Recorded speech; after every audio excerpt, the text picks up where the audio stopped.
The whole specialty in itself. These are torque converters? Mm-hmm. Sure. And these go inside the...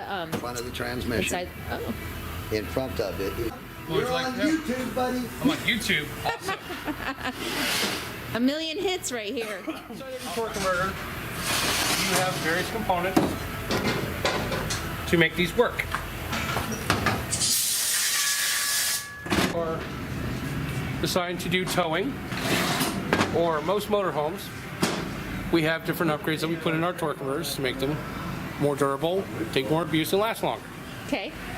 So, for instance, this one right here laid out is for a diesel pusher motorhome or for a diesel pickup truck.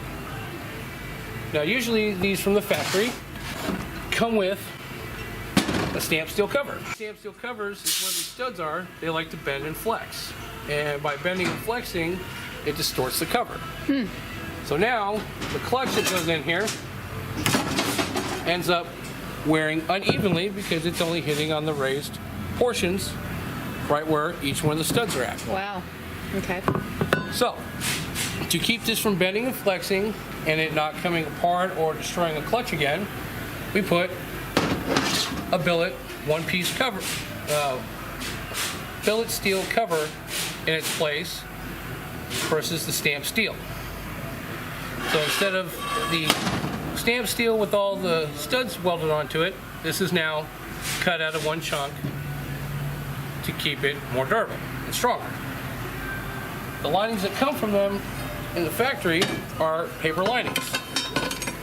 And what happens with them over time is they burn because they are made out of 90% cotton. What? Yes. Seriously? Yes. What brilliant engineer came up with that? Well, the cost of the lining is far cheaper here than the cost of the lining that we put in place of it. So what happens over time with these is they start to burn, and they glaze, and then they start to slip. Also with combination of the cover flexing doesn't help. So instead of putting that garbage back in, we put a blend of Kevlar and high carbon fiber in place of the paper lining. Wow. Wow.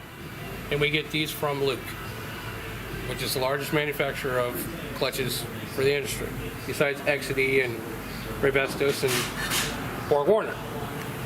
So we replaced that also with the billet cover because these linings, once they burn, they're no good anymore. Okay. They become junk. Now inside the converters, you have various vanes that control the fluid inside that helps transfer the power and torque from the motor into the transmission. What happens over time with these is these will come loose from the fluid pressure going up and down. And what can happen like this one, they can break apart when they come too loose. Wow. Or if you're over torquing, or if you get stuck and you decide to rock the transmission from reverse to drive enough times, it can break. So explain to me what over torquing means. In other words, if you have too much horsepower and not enough durability into it, you can break things. Okay, so basically you're You're overdoing the factory specs. Okay. Okay, so you're putting too much pressure on it almost? not pressure. You're transferring too much added horsepower from the motor into the drivetrain. Okay. Okay, what can happen is it can break things. Okay. Because they're only designed for so much from the factory. So when they're making vehicles, they're not necessarily making the motor talk to the transmission. No. Is they tune them to a certain specification, and that's it. Yeah. Well, the aftermarket industry comes in, and we like to go faster. We like to have more power. We want to pull the house behind our vehicles. Right, so things aren't necessarily talking to one another. Well, not necessarily talking. It's certain components are not designed to hold up to that kind of abuse, and, well, not necessarily abuse, but It's what we like. abuse. It is abuse, but it's mostly what we like to do with our cars. Yeah, okay. So the aftermarket industry had to come out with different ways of making them stronger, better, and hold up more. So to keep this component from breaking, one, we put hardened heat-treated splines in our converters to keep them from twisting and breaking. We also go in and braze our units. We hand braze our units. Reason being, some companies will say that you don't want these to flex, you don't want them to bend, you don't want them to move. Well, we've gone both ways with that theory where things are designed to flex, they're designed to move to a degree. Okay. So what we do is, instead of TIG welding or MIG welding or even furnace brazing like some companies do, we actually hand braze. And by hand brazing, we go in and we actually braze all the vanes inside the converter. What does brazing mean? Brazing is where you take an oxyacetylene torch and a flux-coated brass rod Okay. and use the torch to melt the brass rod into the various gaps here, which retain all the fins that are in here. Okay. And we did a lot of experimenting with different processes to keep these from looking like this or worse, where they tear themselves all the way out, like this one did. Wow. Oh my gosh. Okay. So Okay. now with the brass, it's still flexible, it's still pliable, unlike a MIG or a TIG weld, which is very rigid, very hard.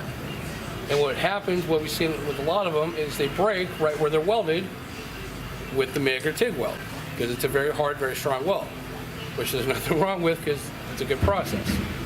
But these are designed to flex and move. That was the design of them from the beginning. Okay. So all we did is we reinforced it so even if it does flex and move, it won't come apart and break. Okay.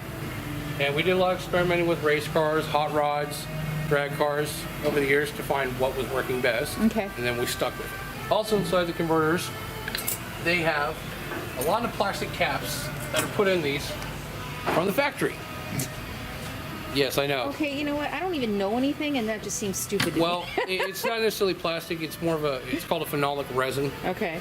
Okay. But it still melts, right? It can melt, yes, but also the gloss that's put on these from the get-go wears down. Once it wears down, because it's riding against metal, even though there's oil in here for lubrication, once the gloss comes off, they start to deteriorate.